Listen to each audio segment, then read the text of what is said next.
Hi friends, అందరికీ అన్ని తెలుసు కానీ పూర్తి వివరాలు తెలియవు. ఈ వీడియోను పూర్తిగా చూడండి.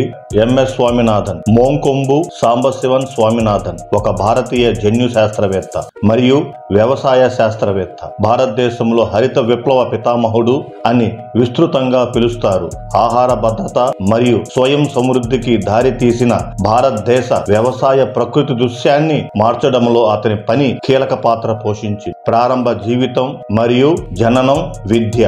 ఆగస్టు 7వ తేదీన 1925 భారతదేశంలోని తమిళనాడులోని కుంభకోణంలో స్వామినాథన్ వైద్య నిపుణుల కుటుంబం నుండి వచ్చారు. అతని తండ్రి డాక్టర్ ఎంకే సాంబశివన్ ఒక ప్రసిద్ధ సర్జన్ మరియు మహాత్మా గాంధీ అనుచరుడు. అతను త్రివేంద్రంలోని మహారాజా కళాశాలలో, ప్రస్తుతం కేరళ విశ్వవిద్యాలయంలో భాగం జంతు శాస్త్రంలో అండర్ గ్రాడ్యుయేట్ విద్యను అభ్యసించాడు. స్వామినాథన్ వ్యవసాయ శాస్త్రాలకు మారారు. 1947లో మద్రాసు విశ్వవిద్యాలయం నుండి అగ్రికల్చరల్ సైన్స్ లో బ్యాచిలర్ ఆఫ్ సైన్స్ పట్టా పొందారు. అతను తర్వాత న్యూఢిల్లీలోని Indian agriculture research institution IARI లో చదువుకున్నాడు. అక్కడ అతను జన్యు శాస్త్రం మరియు మొక్కల పెంపకంలో పోస్ట్ గ్రాడ్యుయేట్ డిగ్రీని పొందాడు. తర్వాత అతను కేంబ్రిడ్జ్ విశ్వవిద్యాలయంలో డాక్టరల్ పరిశోధనను కొనసాగించాడు. జన్యు శాస్త్రంపై దృష్టి సారించాడు. కెరీర్ మరియు రచనలు 1960లో మరియు 1970లో భారతదేశంలో ఆహారోత్పత్తిలో గణనీయమైన పెరుగుదలకు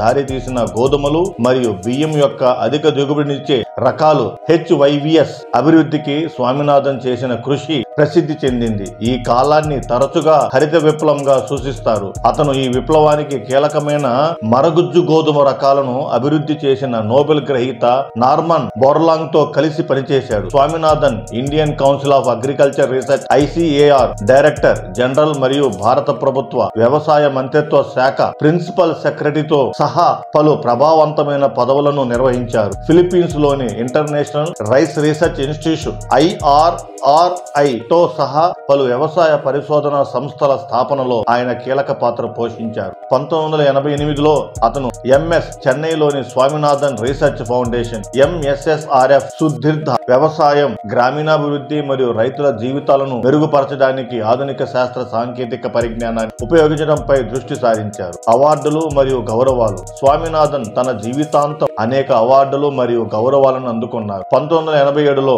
మొదటి ప్రపంచ ఆహార బహుమతితో సహా ఆయనకు భారత ప్రభుత్వం పద్మశ్రీ 1967లో, పద్మభూషణ్ 1972, పద్మవిభూషణ్ 1989 ఒక సంవత్సరం నాడు పురస్కారాలు లభించాయి. అతని రచనలు అంతర్జాతీయంగా గుర్తించబడ్డాయి మరియు టైమ్ మ్యాగజైన్ ద్వారా 20వ శతాబ్దపు అత్యంత ప్రభావవంతమైన 20 మంది ఆసియన్లలో ఒకరిగా ఆయన పేరు పెట్టారు. తరువాత జీవితం మరియు వారసత్వం. స్వామినాథన్ తన తరువాతి సంవత్సరాలలో వ్యవసాయ శాస్త్రం మరియు పబ్లిక్ పాలసీ రంగంలో చురుకుగా ఉన్నారు. స్థిరమైన వ్యవసాయానికి మద్దతు ఇచ్చే మరియు వాతావరణ మార్పుల వల్ల ఎదురయ్యే సవాళ్లను పరిష్కరించే విధానాల కోసం వాదించారు. అతను సెప్టెంబర్ 28, 2023న కన్ను మూశారు. ప్రపంచ ఆహార భద్రతపై మరియు భారతదేశం మరియు వెలుపల ఉన్న మిలియన్ల మంది రైతుల జీవనోపాధిపై శాశ్వత ప్రభావాన్ని చూపిన వారసత్వాన్ని వదిలివేశారు. 9th ఫిబ్రవరి 2024న ఆయన మరణానంతరం భారత ప్రభుత్వం అత్యున్నత పౌర పురస్కారం భారతరత్నను ప్రదానం చేసింది. డాక్టర్ MS స్వామినాథన్ రైతులు మరియు వ్యవసాయం కోసం సిఫార్సు. స్వామినాథన్ కమిషన్ అధికారికంగా రైతులపై జాతీయ కమిషన్ అని పిలుస్తారు. 2004లో ప్రొఫెసర్ MS స్వామినాథన్ ప్రముఖ వ్యవసాయ శాస్త్రవేత్త భారతీయ వ్యవసాయ స్థితిని అంచనా వేయడానికి మరియు స్థిరమైన వృద్ధిని సాధించడానికి మరియు రైతుల జీవనోపాధిని మెరుగుపరచడానికి చర్యలను సూచించడానికి కమిషన్ బాధ్యత వహించింది. కమిషన్ యొక్క ముఖ్య సిఫార్సులో ఒకటి వ్యవసాయ ఉత్పత్తుల ధరలకు సంబంధించినది, ముఖ్యంగా కనీస మద్దతు ధర MSP. సమగ్ర ఉత్పత్తి వ్యయంపై కనీసం 50% లాభ మార్జిన్ ను నిర్ధారించే స్థాయిలో MSPని సెట్ చేయాలని కమిషన్ సిఫార్సు చేసింది. స్వామినాథన్ ఫార్ములాగా పిలువబడే ఈ సిఫార్సు రైతులకు వారి ఉత్పత్తులకు లాభదాయకరమైన ధరలను అందించడం మరియు వారి ఆదాయ భద్రతను మెరుగుపరచడం లక్ష్యంగా పెట్టుకుంది.